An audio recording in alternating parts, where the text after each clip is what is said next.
सुभद्रा योजना नुआ आवेदन को नहीं आसी खुशी खबर। खूब शीघ्र आरंभ होगा जाउछि सुभद्रा योजना नुआ आवेदन प्रक्रिया। एथर सुभद्रा योजना किछि नुआ शर्तावली लागू करिसेंति सरकार। तेबे कोन है शर्तावली, केबेठारु सुभद्रा योजना आरंभ होबो आवेदन, केउ माने आवेदन करि परिबे, केउ माने आवेदन करि परिबे नहीं, अप्लाई प्रोसेस कोन रहिबो, संपूर्ण विवरण एही वीडियो रे पाई परिबे। वीडियो भलो लागिले गोटे लाइक निश्चय करंतु एवं सब्सक्राइब करंतु, निहाती जरूरी सरकारी खबर पाई। दर्शक बंधु, आपण माने जानिछन्ती सुभद्रा योजना रे महिला मानक आर्थिक सशक्तिकरण एवं स्वावलंबी करिवा पई वार्षिक 2टी किस्ती रे 10,000 टंका प्रदान करूछन्ती सरकार। 21 वर्षरु 60 वर्ष मध्यर महिला माने एही सहायता पाई आसुछन्ती।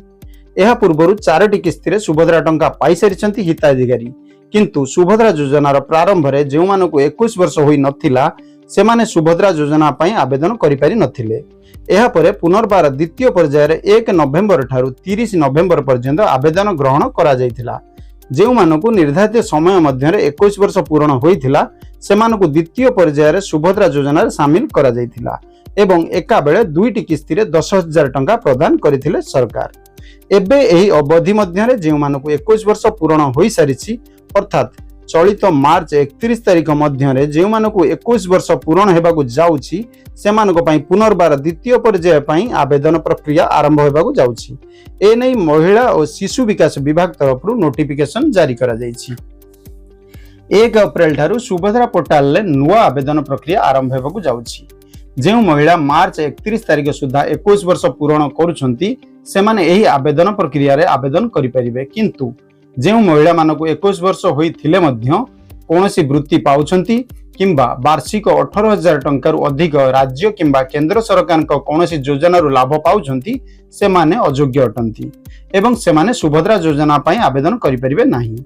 एहा व्यतीत पूर्वरु सुभद्रा योजना पई जेउ मानदंड स्थिर करा जायतिला ताहा एबे मध्य बलवत्तर रखिसन्ती सरकार। दर्शक बंधु, सुभद्रा योजना रे नुआ आवेदन 1 अप्रैल ठारू आरंभ हेबाकु जाउछि। जेउ मानकु 31 मार्च सुधा 21 वर्ष पूर्ण होई सारिछि सेमाने 1 अप्रैल ठारू आरंभ हेबाकु थिबा सुभद्रा योजना रे अप्लाई करि परिबे। सुभद्रा योजना रे आवेदन करिबा पई महिला मानकु निजर आधार कार्ड एवं बैंक पासबुक नै सीएससी सेंटर किंबा मो सेवा केंद्र रे बायोमेट्रिक माध्यम रे आवेदन करि परिबे, अर्थात निजर फिंगरप्रिंट किंबा आइरिस स्कैन करी आवेदन करि परिबे।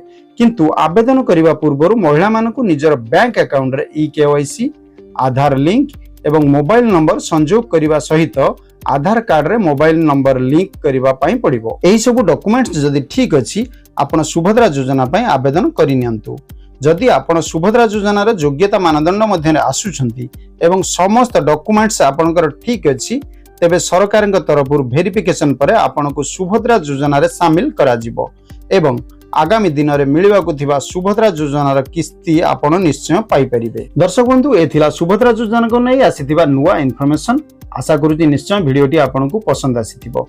वीडियोटी पसंद आसीथिले गोटे लाइक करी चैनल को सब्सक्राइब करि नियंतु। सब बेले आमे आपनको पई जरूरी वीडियो पहुंचाइबार प्रयास करि आसीछु। पुणी देखाबा आ गोटे नुआ इन्फॉर्मेटिव वीडियो सहित से पर्यंत पई रहूची। धन्यवाद।